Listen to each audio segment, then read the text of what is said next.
సంబంధించి వివిధ ప్రాంతాల నుంచి వచ్చిన రైతన్నలందరూ కూడా మనం పడతా ఉన్న బాధలు, మనం పడతా ఉన్న సమస్యలు ఏ రకంగా ఇవాళకి దాదాపుగా 94 రోజులు అయినప్పటికీ కూడా వేలం మొదలై ఇవాళకి కూడా కేవలం 20% కూడా కొనుగోలు చేయని పరిస్థితులు రాష్ట్రంలో కనిపిస్తూ ఉన్న నేపథ్యంలో మామూలుగా 100 రోజుల్లోనే ప్రక్రియ పూర్తి కావాల్సిన చోట అలాంటిది 94 రోజులు దాటినా కూడా ఇంతవరకు కేవలం 38 మిలియన్ కిలోలు మాత్రమే కొనుగోలు చేసి, అంటే దాదాపుగా పంటేమో పండిందేమో 232 మిలియన్ కిలోలు, కొనుగోలు చేసిందేమో 38 మిలియన్ కిలోలు, అంటే కేవలం 16.5% పండిన పంటలో మాత్రమే కొనుగోలు చేసిన పరిస్థితులు. ఇలాంటి పరిస్థితుల్లో నిజంగా 100 రోజుల్లో ప్రక్రియనే పూర్తి కావాల్సిన చోట 94 రోజులైనా కూడా కేవలం ఇంత తక్కువ పర్సంటేజ్ మాత్రమే కొనుగోలు చేసిన నేపథ్యంలో ఏ రకంగా రైతు బతకగలుగుతాడు? ఇంకా ఎన్ని రోజులు ఇది ప్రక్రియ సాగుతుంది? దాని అర్థం ఏమిటి అని అంటే గన మళ్ళా కర్ణాటకలో మళ్ళా సుబ్బాడన చెప్పినట్టు సెప్టెంబర్లో మళ్ళీ అక్కడ స్టార్ట్ అయినప్పుడు మళ్ళా సగం మంది ట్రేడర్లు న్యాచురల్గా అటువైపునికి మళ్ళీపోయే పరిస్థితి న్యాచురల్గా వస్తుంది. కాబట్టి అంతంత ఫుల్ స్టాప్ పెట్టే కార్యక్రమమే జరుగుతుంది. సో మన దగ్గర ఇంకా పంట కొనుగోలు చేసే కార్యక్రమం కూడా జరగని పరిస్థితి ఉంటుందన్న భయాందోళన మధ్య ఈరోజు మన గోడు వెలిపించుకుంటా ఉన్నాం. నిజంగా చంద్రబాబు నాయుడు గారు రివ్యూ మీటింగ్లు పెట్టి 200 ధర తగ్గకూడదు అని చెప్పి ఆయన చెప్తే, ఆయన చెప్పిన మరుసటి రోజే పొదిల్లో 179, టంగుటూరులో 184, కనిగిరిలో 184, కందుకూరులో 186, జంగారెడ్డిగూడెంలో 170, గోపాలపురంలో 170 ఈ రేట్లకు తగ్గిపోయి కొనుగోలు చేస్తూ ఉన్నారు అని అంటే సిండికేట్కి ఏ రకమైన బలం ఉంది అన్నదానికి నిదర్శనం ఇది. నిజంగా మొట్టమొదటిసారిగా అసలు టొబాకో బోర్డు ఎందుకు పెట్టారు? టొబాకో బోర్డులో రైతులకు మంచి జరగాలి అనే ఉద్దేశంతో వ్యాపారులను ఒక ప్లాట్ఫామ్ మీదకి తీసుకొచ్చి ఆ ప్లాట్ఫామ్లో వివిధ రకాల వ్యాపారాలు పార్టిసిపేట్ చేస్తే ఆ వ్యాపారులు పార్టిసిపేట్ చేసిన నేపథ్యంలో కాంపిటీషన్ క్రియేట్ అవుతుందని, తద్వారా రైతులకు మేలు జరుగుతుందనే ఉద్దేశంతో టొబాకో బోర్డు అనేది క్రియేషన్ అనేది జరిగింది. కానీ చంద్రబాబు నాయుడు గారి ప్రభుత్వ పుణ్యాన ఏ రకంగా పరిస్థితి మారిపోయిందని అంటే, చంద్రబాబు నాయుడు గారు అధికారంలోకి వస్తూనే ఈ సిండికేట్కి అందరికీ కూడా కొమ్ములు వస్తాయి.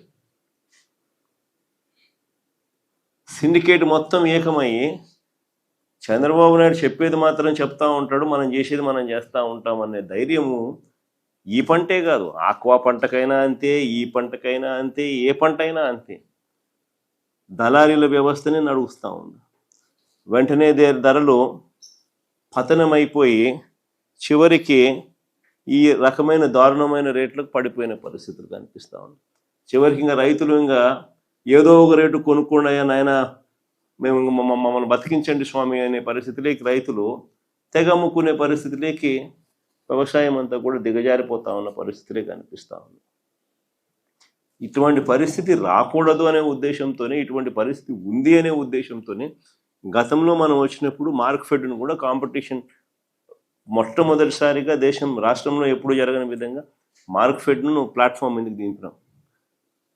ఎప్పుడైతే మార్క్ఫెడ్ను రాష్ట్ర ప్రభుత్వం ప్లాట్ఫామ్ మీదకి దింపి, ఎప్పుడైతే కొనుగోళ్లలో పార్టిసిపేట్ చేసే కార్యక్రమం ఎప్పుడైతే రైతుల తరపున మార్క్ఫెడ్ రంగప్రవేశం చేసిందో, అప్పుడు మార్కెట్లో కాంపిటీషన్ జెన్యూన్గా క్రియేట్ అయింది. ఆ రోజుల్లో మార్కెట్లో మనం ఆ రకమైన కాంపిటీషన్ క్రియేట్ చేయగలిగినాం కాబట్టి సిండికేట్ను, కార్టెల్ను బ్రేక్ చేసినాం. సిండికేట్, కార్టెల్ ఎప్పుడైతే బ్రేక్ అయిందో, గవర్నమెంట్ ఎప్పుడైతే సీరియస్గా తీసుకోవడం మొదలుపెట్టిందో, అప్పుడు భయం మొదలయ్యి రేట్లు పెరిగినాయి.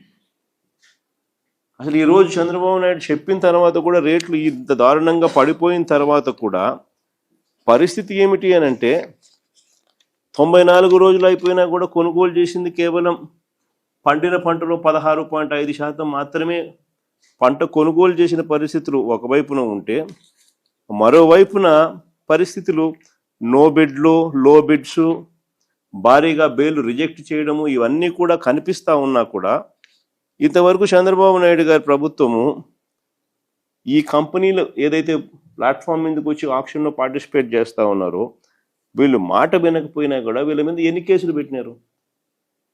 ఇంతవరకు కేసులు పెట్టింది లేదు. ఎన్ని లైసెన్సులు సస్పెండ్ చేసినారు? ఇంతవరకు లైసెన్సులు సస్పెండ్ చేసింది లేదు. ఎంతమందిని బ్లాక్ లిస్ట్ చేసినారు? ఇంతవరకు బ్లాక్ లిస్టులు చేసింది లేదు. ఏ రకమైన భయము పెట్టుకోకుండా, మార్కెట్ను రంగప్రవేశం చేయనీయకుండా మొత్తం అడ్డుకుంటే చంద్రబాబు నాయుడు గారు ఇక రైతులకు ఏ రకంగా లాభం జరుగుతుంది? రైతులకు లాభం జరగాలి అని అంటే రెండు జరగాలి. ఒకటి, మార్కెట్ రంగప్రవేశం చేసి గవర్నమెంట్ రైతుల తరపున నిలబడడానికి సీరియస్గా ఉంది అన్న మెసేజ్ పోవాలా. రెండోది, ఎవరైతే లైసెన్స్దారులు ఉన్నారో వాళ్ళందరికీ లైసెన్సులు ఎందుకు ఇచ్చినారు? వాళ్ళందరూ పలానా రేటుకు కొనుక్కుంటాము, ఇంత పంట మీరు వేయండి అని చెప్పి వాళ్ళు చెప్పిన నేపథ్యంలోనే రైతులందరూ కూడా పంట వేసినారు. ఇంత క్వాంటిటీ మేము కొనుక్కుంటాము, ఇంత క్వాంటిటీకి మీరు వేయండి అని వాళ్ళు చెప్తేనే కదా మనం పంట కూడా వేస్తాం. మరి వాళ్ళు చెప్పిన ఆ క్వాంటిటీ కొనుగోలు చేస్తామని చెప్పి అష్యూరెన్స్ ఇచ్చిన క్వాంటిటీ కూడా మనకు రైతులకు నష్టపోకుండా లాభం వచ్చే రేటుకు వాళ్ళు కొనుగోలు చేయాలి కదా. అది వాళ్ళ నైతిక బాధ్యత కదా. ఆ బాధ్యతను వాళ్ళు విస్మరించినప్పుడు ప్రభుత్వం చూస్తూ ఊరుకోదు. ఈ రకంగా సిండికేట్ ఫామ్ అయితే ప్రభుత్వం ఒప్పుకోదు, ఈ రకంగా సిండికేట్ ఫామ్ అయితే ప్రభుత్వం చూస్తూ ఊరుకోదు అన్న సంకేతం ఎప్పుడైతే ఇవ్వగలుగుతామో అప్పుడే ఇది బ్రేక్ అవుతుంది. అప్పుడే ఈ సిండికేట్ వ్యవస్థ అన్నది బ్రేక్ అవుతుంది. అప్పుడే రైతులకు అన్నది న్యాయం జరుగుతుంది. చంద్రబాబు నాయుడు గారి ఆధ్వర్యంలో ప్రభుత్వం నడుస్తూ ఉన్నప్పుడు ఎప్పుడు జరగదు. 5 సంవత్సరాలు వరుసగా పక్కన తెలంగాణకు 100 మీటర్ల దూరంలో మన ఆంధ్ర ఉంది. పక్కన తెలంగాణలో ఆయిల్ ఎక్స్ట్రాక్షన్ రేట్ 18.9% ఉంటే ఆంధ్రాలో ఆయిల్ ఎక్స్ట్రాక్షన్ శాతము 14% చిల్లర పెడతారు. క్లియర్ కట్గా 100 మీటర్లు అవుతున్న ఒక ఫ్యాక్టరీలో ఆ మేరకు ఆయిల్ ఎక్స్ట్రాక్షన్ రేటు బెటర్గా పెట్టి రైతులకు బెటర్ రేట్ అక్కడ వస్తూ ఉన్నా, ఆంధ్రాలో 5 సంవత్సరాలు చంద్రబాబు నాయుడు హయాంలో ఆయిల్ ఎక్స్ట్రాక్షన్ పర్సంటేజ్ తగ్గించి రైతులు నష్టపోయేలా చేసినాడు. పట్టించుకునే నాతులు లేడు. తెలిసినా తెలియనట్టుగా ఓహో అన్నట్టుగా రైతులు నష్టపోనిలే అన్నట్టుగా వ్యవహరించిన తీరు ఇవన్నీ ఎప్పుడు చెక్కుపడినాయి? రైతులు ఎప్పుడు నష్టపోకూడదు, రైతు చల్లగా ఉంటేనే రాష్ట్రం బాగుపడుతుంది, రాష్ట్రం బాగుండాలి అని అంటే రైతు ముఖంలో చిరునవ్వు ఉంటేనే రాష్ట్రం బాగుంటుంది అని చెప్పి ఒక రైతు పక్షపాత ప్రభుత్వంగా మనం వచ్చినప్పుడు మాత్రమే ఈ మార్పులు జరిగినాయి. మనం వచ్చినప్పుడు మాత్రమే ఆయిల్ పామ్లో ఆ వ్యత్యాసాన్ని తీయడం అయితేనేమి, మార్పు చేసి ఆయిల్ పాములో రైతులకు మనం వెంటనే ఆ సంవత్సరం రైతులు నష్టపోయిన వాళ్లకు దాదాపుగా 90 కోట్ల రూపాయలు మనం డబ్బులు ఇచ్చి రైతులకు అండగా నిలబడ్డం అయితేనేమి ఒక మెసేజ్ పంపించినాం.